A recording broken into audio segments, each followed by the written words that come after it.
Bom dia, igreja. Feliz sábado.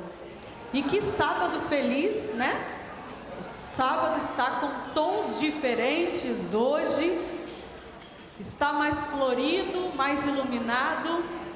E hoje celebramos o sábado missionário da mulher adventista. Amanhã celebramos o Dia Internacional da Mulher. E estamos felizes. Felizes porque esta igreja é uma igreja que lembra. É uma igreja que lembra dos seus. Eu estou emocionada ao vê-las aqui, trajadas na paleta, na nossa paleta, né? Em tons de lilás, de roxo. Nós estamos muito felizes por esse movimento. Queridos, que o Espírito Santo fale e que possamos todos ter um encontro com Cristo, porque hoje nós temos um chamado importante, um chamado à missão. Você trouxe sua Bíblia? Por favor, abra sua Bíblia comigo no livro de Mateus, capítulo 4. Mateus, capítulo 4, versos 18 ao 22.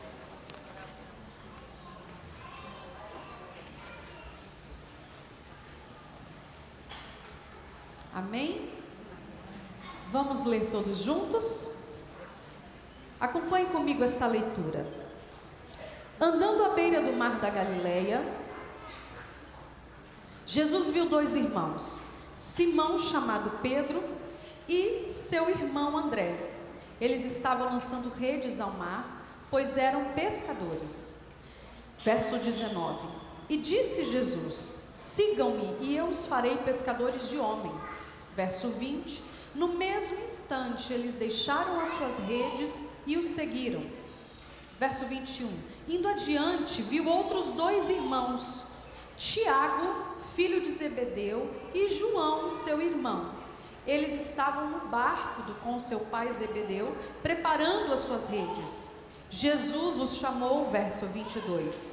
E eles deixaram imediatamente o seu pai e o barco, e o seguiram. Eu fico impressionada toda vez que eu penso nessa cena. A primeira vez que eu vi essa história, algo me chamou a atenção. Como é que pode alguém deixar o próprio pai, o próprio sustento, para seguir um estranho? Porque naquele momento Cristo era um estranho para eles. Mas eu quero chamar a atenção de vocês para um contexto que está por trás dessa cena. Existe uma história antes do largar as redes e seguir Jesus.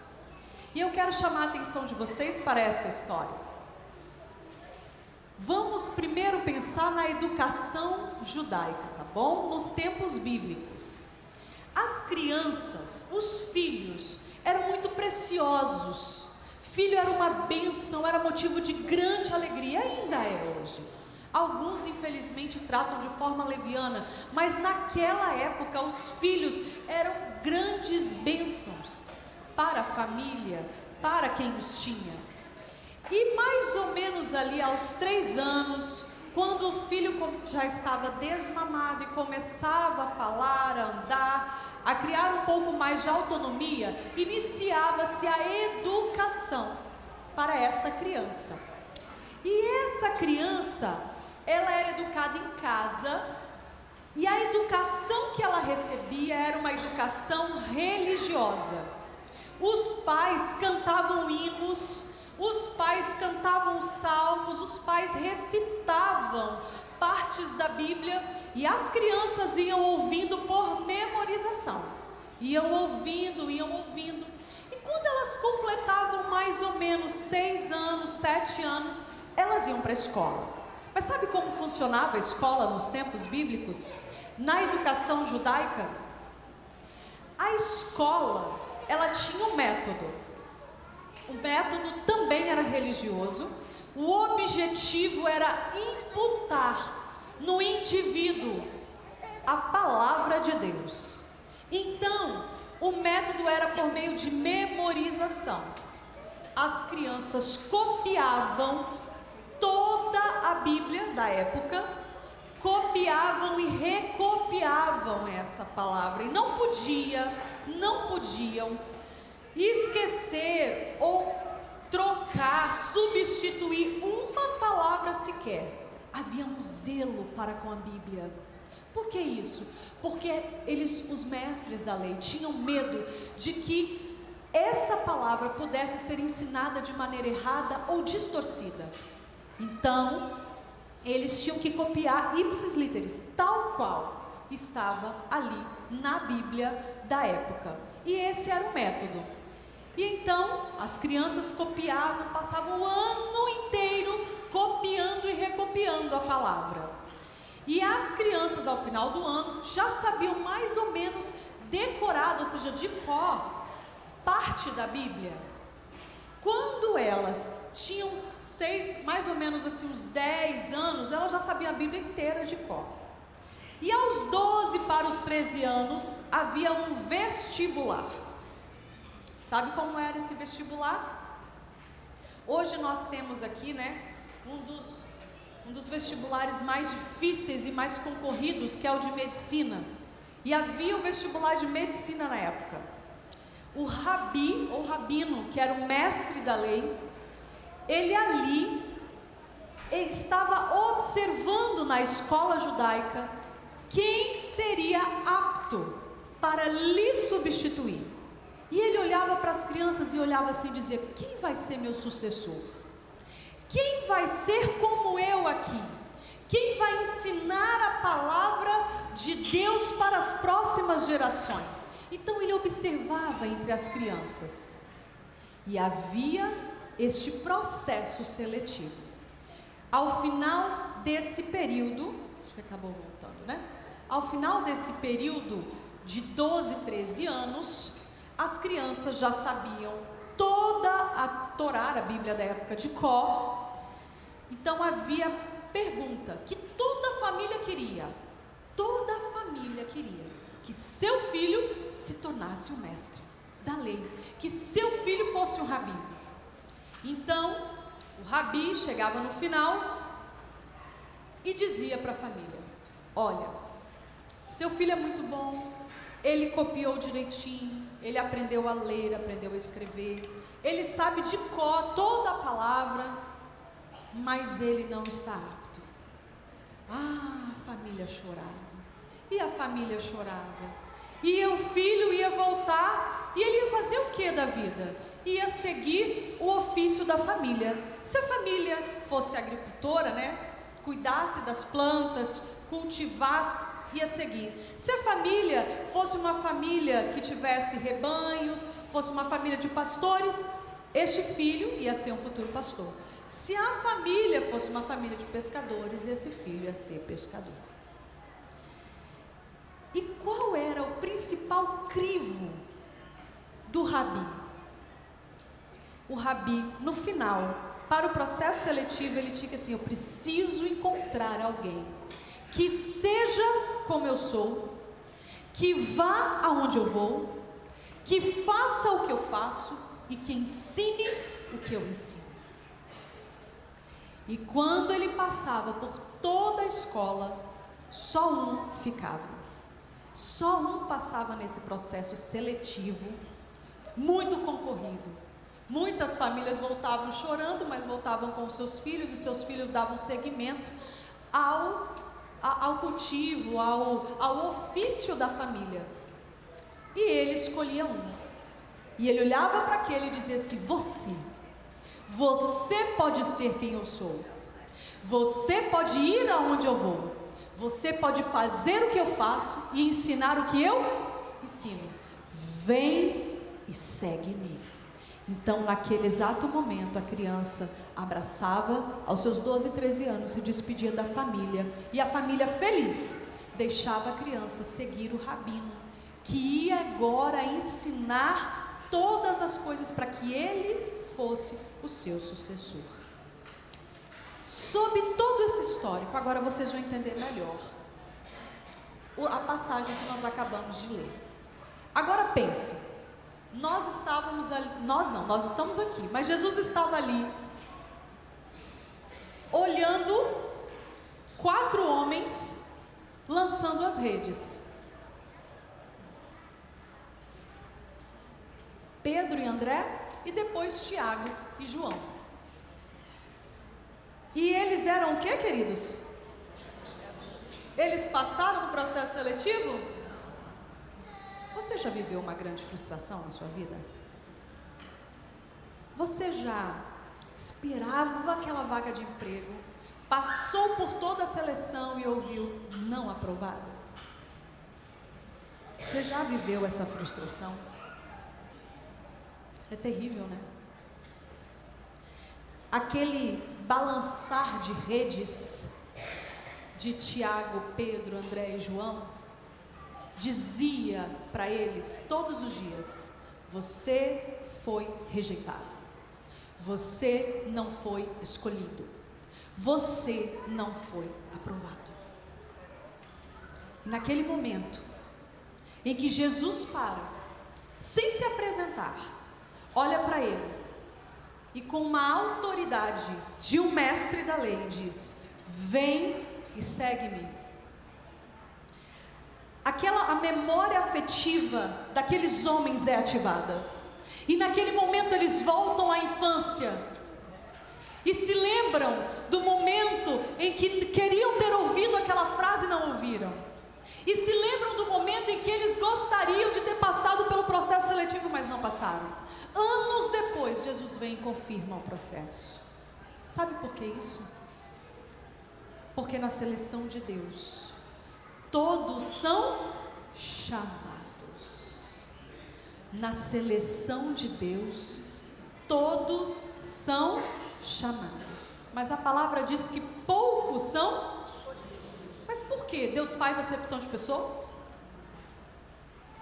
Porque a escolha é nossa. O chamado é para todos, mas a escolha é nossa.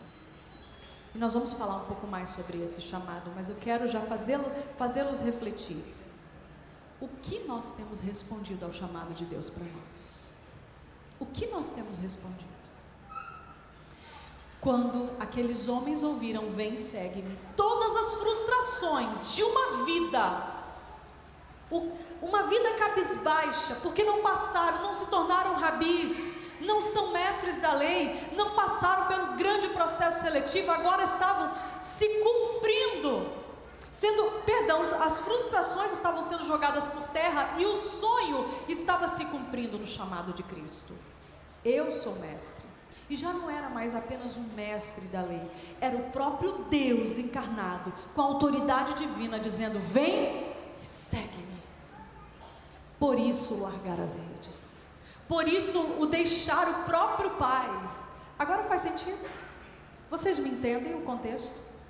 O porquê que eles conseguiram deixar as redes tão rápido e seguir o mestre que eles mal conheciam? Era o sonho de uma vida, queridos. Era o sonho de uma vida. Qual é o seu sonho? Você tem sonhos? Já se sentiu frustrado ou frustrada por não conseguir alcançar algum sonho, realizar algum sonho? Eu quero te dizer que em Cristo todas as coisas nos são possíveis e sonhos são realizados. Eu me lembro que na minha juventude, na minha adolescência, eu tinha 3 sonhos. E eu coloquei esses 3 sonhos nas mãos de Deus. E eu achei muito interessante, porque Deus realizou os meus 3 sonhos, de maneira até rápida. E quando eu falei, já tem 3 sonhos, agora eu vou sonhar mais. Jesus falou assim: peraí, eu realizei os seus, agora você vai realizar os meus. E Ele aos poucos vai me dizendo quais são os sonhos dele para a minha vida, e são muito melhores. Mas eu não vim falar apenas de sonhos aqui. Esses homens disseram sim ao chamado de Jesus, disseram sim ao chamado à missão, largaram as suas redes e foram seguir o mestre, porque naquele momento Jesus falou: vocês podem sim ser quem eu sou, vocês podem sim ir aonde eu vou, vocês podem fazer o que eu faço e ensinar o que eu ensino. Que fantástico! Eles não foram os únicos, nós também tivemos outras pessoas, mulheres na Bíblia, que disseram sim ao chamado de Deus. Débora, profetiza, mulher respeitada entre o povo de Israel, ela também era juíza, ficava debaixo de uma palmeira, de uma árvore, julgando as questões entre o povo, mas ela também se tornou uma guerreira militar. Uma pergunta para vocês: mulheres vão para a guerra? Mulheres vão para a guerra? Nunca foram, não é usual mulheres irem para a guerra, mas Deus profetizou para esta mulher que Israel ia vencer uma batalha. Só que Baraque, o comandante militar de Israel, titubeou aí. O exército inimigo era muito maior, muito mais forte, como vamos vencer? Débora disse: mas o Senhor falou que nós vamos vencer. Falou: ah, é? Então venha comigo, você vai comigo na guerra. Pensa só, eu acho que deve ter passado na mente de Débora: o que eu farei na guerra? Mas ela, como uma profetisa, como uma serva e uma mulher de Deus, disse: tá bom, eu vou, mas você vai ver a manifestação e o agir de Deus. E como você duvidou, esta guerra será vencida pelas mãos de uma. E aí entra uma mulher chamada Jael, perspicaz, sutil, mansa, tranquila, ninguém ia dizer, né? Jael, o rei Císera, que era o rei do exército inimigo de Deus, estava ali no meio da batalha, e um milagre aconteceu. Deus interveio, e ali desbarateou o exército inimigo. O exército de Israel avançou. Císera, como rei, ficou com medo e fugiu a pé. Chegou a uma tenda distante, e ali, cansado já da guerra, encontrou uma mulher, Jael. Pediu-lhe um copo de água. Ela lhe deu um copo de leite. Abastecido e exausto, Císera pegou no sono, dormiu ali mesmo. E ela fez o quê? Lhe cravou. Exatamente. Eu fiquei imaginando na hora que o marido de Jael chega em casa: querida, cheguei. Ela: eu estou vendo. Aí, tudo certo? Como é que foi o dia hoje? Um pouco de movimento. Tem um negócio lá, algo diferente ali na tenda para você. Para mim? Vai lá ver. E eu imagino a surpresa. Mas quem garantiu a vitória? Primeiro Deus. E Deus pode usar quem Ele quiser, quando essa pessoa se coloca nas mãos do Senhor. Mas nós não tivemos só Débora e Baraque, que depois reconheceu a sua liderança. Tivemos outras mulheres da Bíblia que também disseram sim ao chamado. O que dizer da irmã Marta? Às vezes nós só queremos falar mal da Marta, né? Mas gente, Marta foi a mulher, ela era a mulher proativa. Precisamos muito de pessoas assim hoje na igreja. Ela é a mulher do serviço, dedicada, prestativa. Marta era essa mulher que, quando via os detalhes, ela agia nos detalhes. Maria era mais contemplativa, né? Escolheu ali ficar aos pés do Senhor. Mas quando nós juntamos esses dois, serviço e espiritualidade, nós avançamos muito na missão. Quem Marta representa? Marta representa essas pessoas que têm zelo, essas pessoas que cuidam dos detalhes. Ontem nós ficamos até um pouco mais tarde, né? Nós é a minha líder do Ministério da Mulher, Mimi, algumas mulheres ali, colocando letrinha por letrinha. E eu falei: Senhor, né? Abençoa essas letrinhas neste voal. E era difícil de tirar, e era cola, mas tinha que estar ali. Alguém pensou nesses detalhes. Alguém pensou nos detalhes para que esta decoração acontecesse. Nós precisamos de Martas aqui. Mas nós precisamos que essa Marta, que faz a obra acontecer, também se misture com um pouco de Maria. Porque o que Marta sofria? Marta sofria de uma inquietação. Quando nós vamos para o extremo, nós temos o ativismo. Nós temos pessoas que se preocupam em apenas fazer, mas elas fazem tanto que elas esquecem da comunhão com Deus. Nós às vezes estamos cheios de tarefas e não paramos para orar, para ter o nosso momento com Deus, para ouvir Deus falando conosco. E Maria escolheu a boa parte, a melhor parte, porque Maria era contemplativa. Maria priorizava a busca, a comunhão, o aprender. E nós precisamos desses dois. Quando nós unimos esses dois no chamado, nós temos o ideal para a missão. Nós temos o ideal para a missão, porque não é só de serviço, mas também não é só de contemplação. Por que não, Rafaela? Porque a fé sem obras é morta. O Senhor precisa de fé, de comunhão, mas Ele também precisa de trabalho. E nós temos a história dessas mulheres e o exemplo delas, mas não paramos por aí. Muitas outras mulheres da Bíblia, já citamos Débora, Esther, que dirá de Esther, Maria, Priscila, que lideraram com fé, com sensibilidade, com coragem.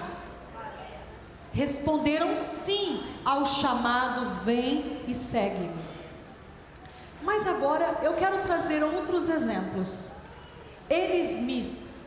Anne Smith foi uma jovem muito talentosa. Ela gostava de pintar, mas ela perdeu a sua visão.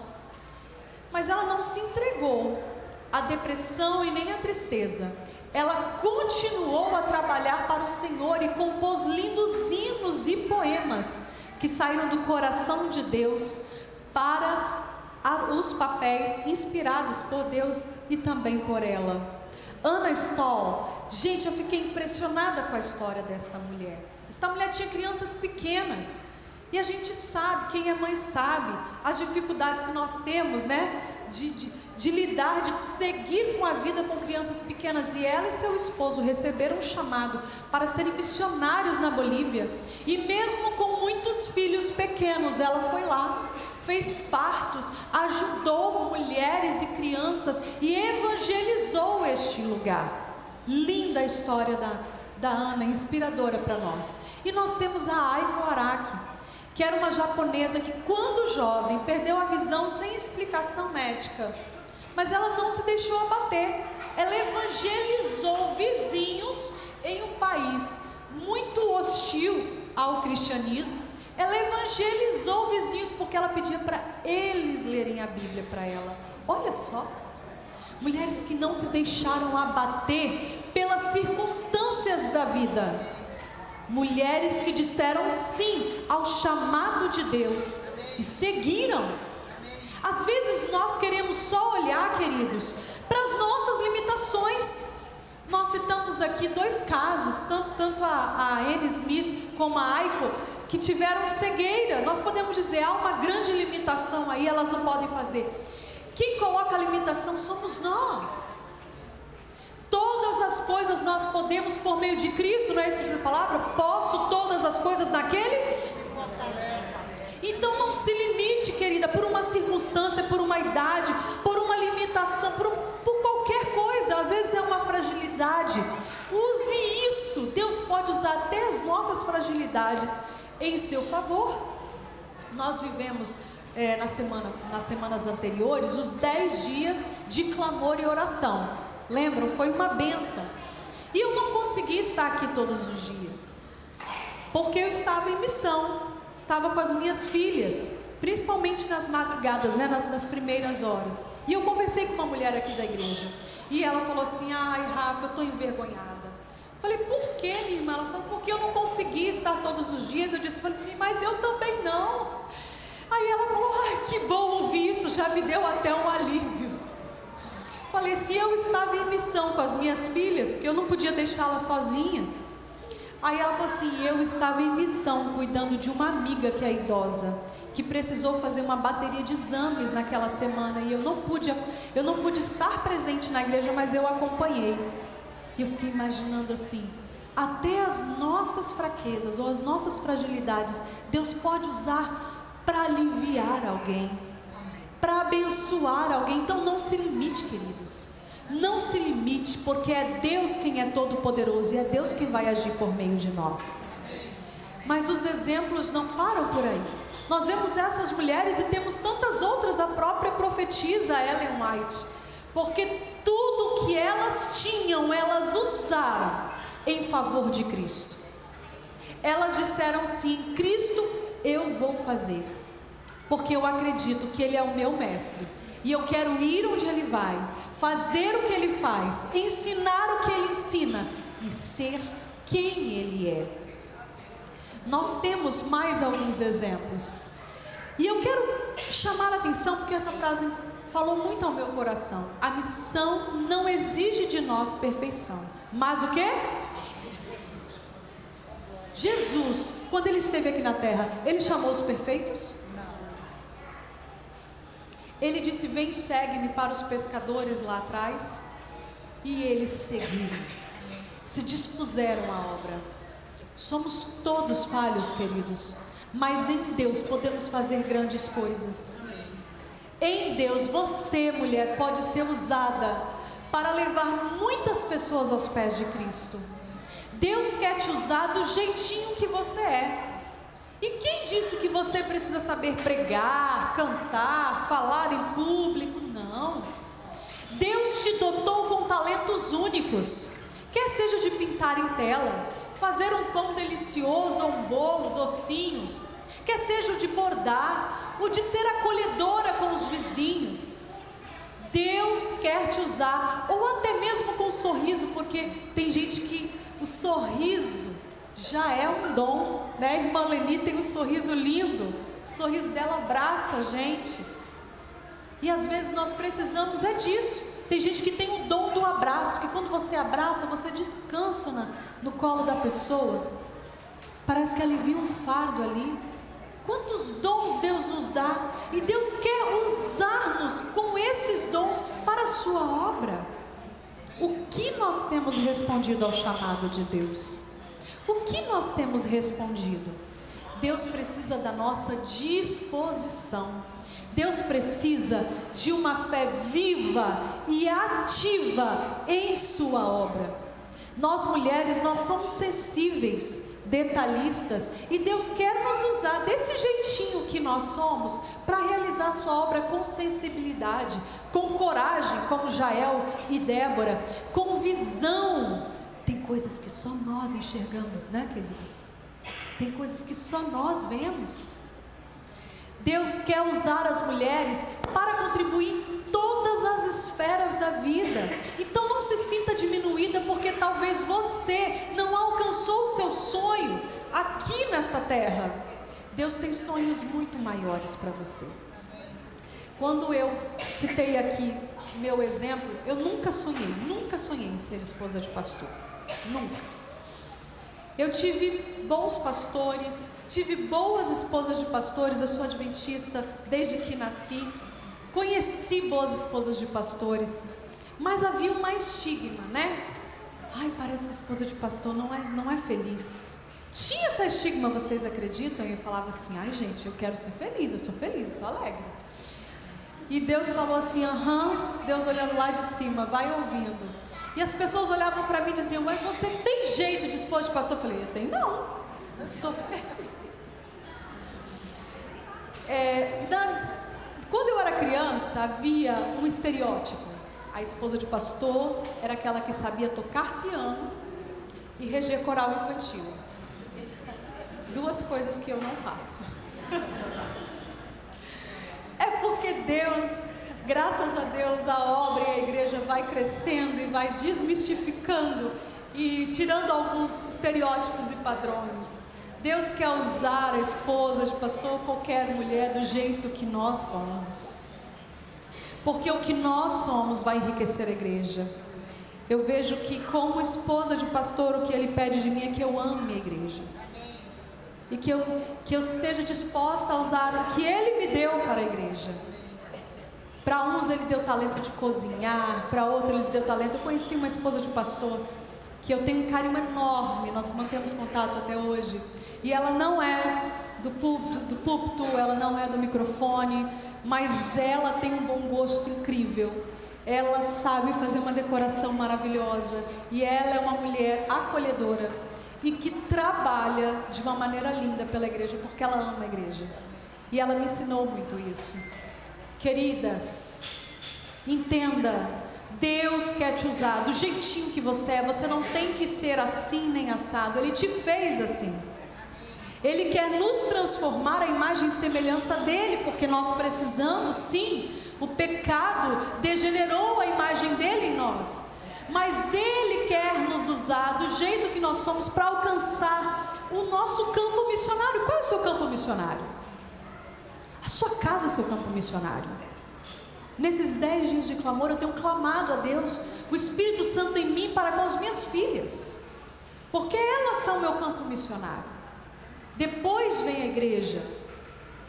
A nossa casa, a nossa vizinhança, o nosso prédio, a rua onde nós moramos, a igreja que frequentamos, a faculdade, o nosso trabalho, o ambiente de trabalho, esses são campos missionários. E quando nós passarmos, nós precisamos, não é refletir a Rafaela, a Maria, a Joana, a Débora, a Marta, nós precisamos refletir Jesus. As pessoas aí fora, elas não querem saber da doutrina que a nossa igreja segue. Elas não querem saber por que guardamos ou deixamos de guardar o sábado, por que comemos ou deixamos de comer determinados alimentos. As pessoas, elas querem ver o Deus que nós servimos em nós, porque as pessoas estão carentes de Deus. Entendem isso, queridos?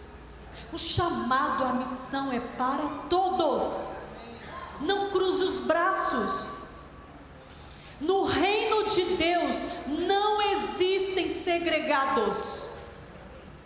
No reino de Deus não existe você é melhor, você está aqui, você não existe isso. Por quê? Porque a escolha de Deus é salvar todos. Por isso que o chamado é para todos. Mas a escolha se vamos receber ou não o presente, o dom da salvação é nossa. O que vamos responder ao chamado de Deus? O Senhor está falando hoje: vem e segue-me.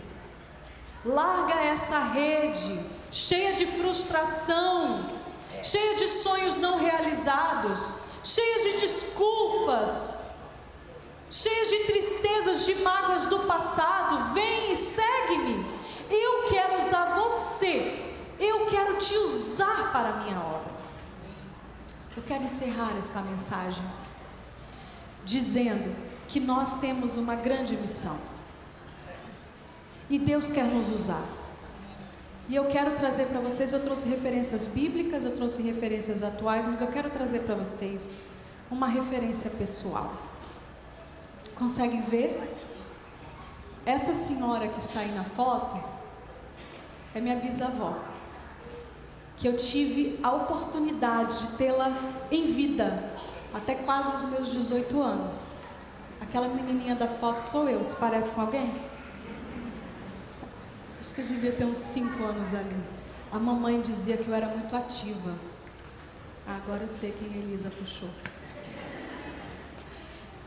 Matilde, mais conhecida como Vó Tilda, era assim que todos do bairro e da igreja a conheciam e a chamavam. Era uma mulher de fé e oração.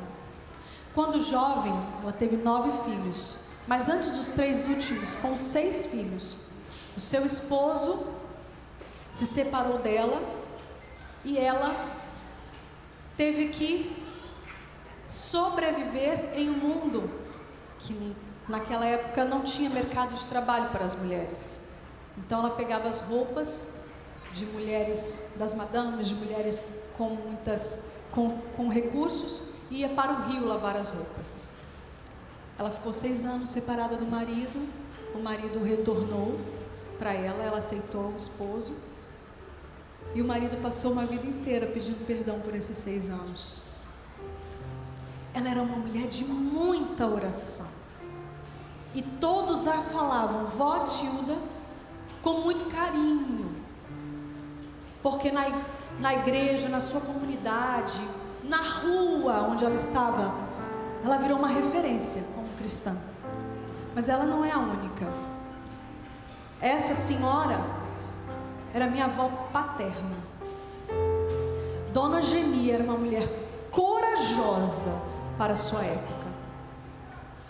Aos 14 anos, ela teve o casamento arranjado, mas não foi feliz nesse casamento. E corajosamente, muito além da sua época, ela pediu separação depois de muitas traições.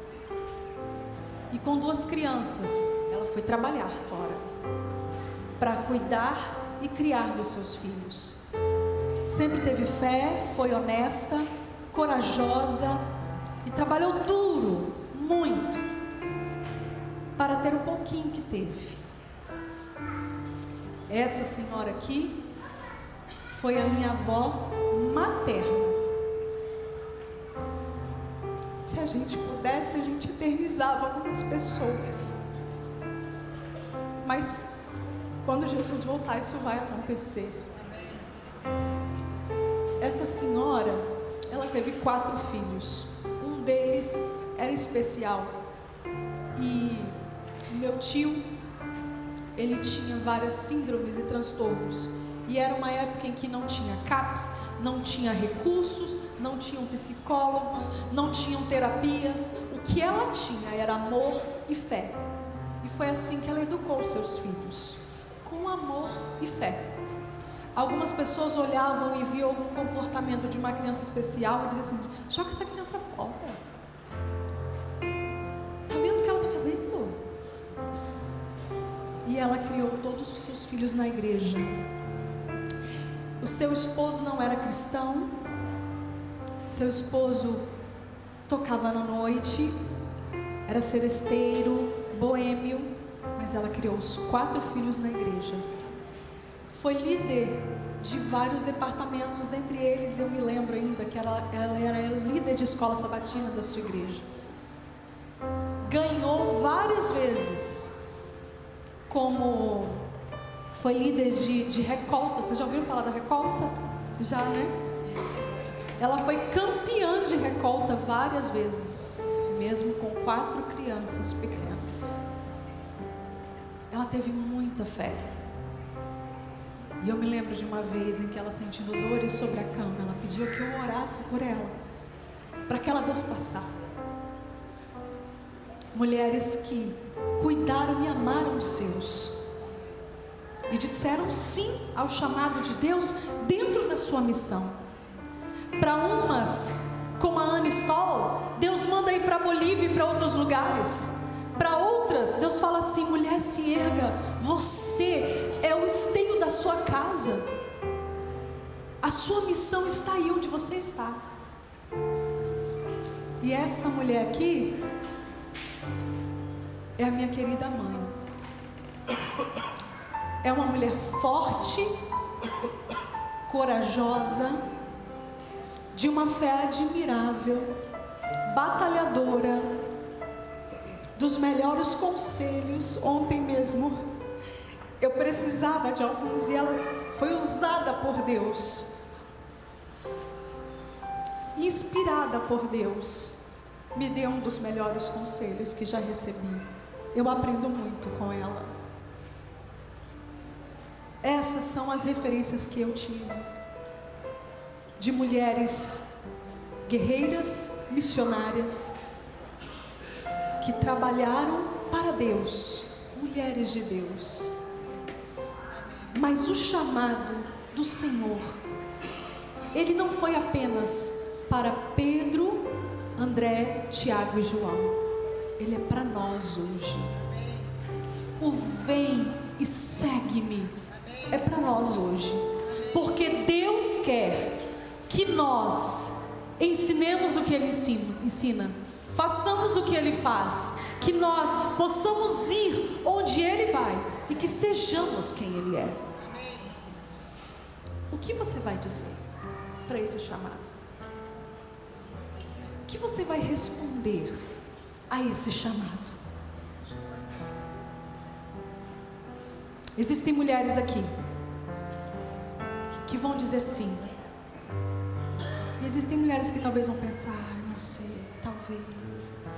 Eu me sinto falha, fraca. Pare de olhar para si, querida. Olhe para Ele. Olhe para Ele. Eu nunca imaginei sair da minha cidade. Nunca imaginei morar no Rio de Janeiro. Deus disse, eu tenho sonhos para você. E agora você vai realizar os meus sonhos. Os sonhos de Deus são muito maiores. E Ele continua a dizer, vem e segue-me. O que você vai responder para o Senhor nesta manhã? O coral feminino virá aqui à frente e vai cantar agora. E enquanto essas mulheres cantam, o chamado persiste, continua. Vem e segue-me. O chamado é para todos, mas as escolhidas, os escolhidos são aqueles que escolhem Jesus. São aqueles que aceitam e dizem, sim Senhor, eis-me aqui, usa-me a mim, a despeito de mim mesma, das minhas falhas, a despeito dos meus defeitos, das minhas limitações, Senhor, mas eu quero ser usado onde eu estiver. Eu quero que o Teu Espírito Santo me mova. Já pensou se eu ficasse pensando assim, não Senhor, eu não sei tocar piano, eu não fiz música como Bruno, não estudei, eu não sei reger coral infantil, não estou apta para ser esposa de pastor. O Senhor falou, não Rafaela, eu quero te usar do jeito que você é. Querida, querido, Deus quer te usar do jeito que você é, mas Ele não quer nos deixar assim. Ele quer nos transformar pelo Espírito Santo. Ouçam com atenção a resposta que essas mulheres vão dar ao chamado de Deus. E se você quer dizer a mesma coisa, sim Senhor, eis-me aqui, eu te convido a ficar em pé enquanto nós cantamos. E dissemos sim para o Teu chamado. O Senhor nos disse, vem e segue-me. Nós queremos te seguir, te servir. Queremos ir onde o Senhor vai. Queremos ensinar o que Tu ensinas. Queremos estar onde o Senhor estiver. Queremos fazer o que o Senhor faz. E queremos ser como Tu és. Abençoa a Tua igreja, Senhor. Abençoa-nos nesta missão. Dá-nos forças, ó Pai, sabedoria, coragem, fé, amor e o Espírito Santo. Atua em nós e nos transforme conforme a Tua vontade e semelhança, para que transformadas saiamos para transformar mais pessoas e levá-las aos Teus pés. Levante essas mulheres, ó Deus, para a Tua causa, Tua obra e missão. Eis-nos aqui, em nome de Jesus. Amém.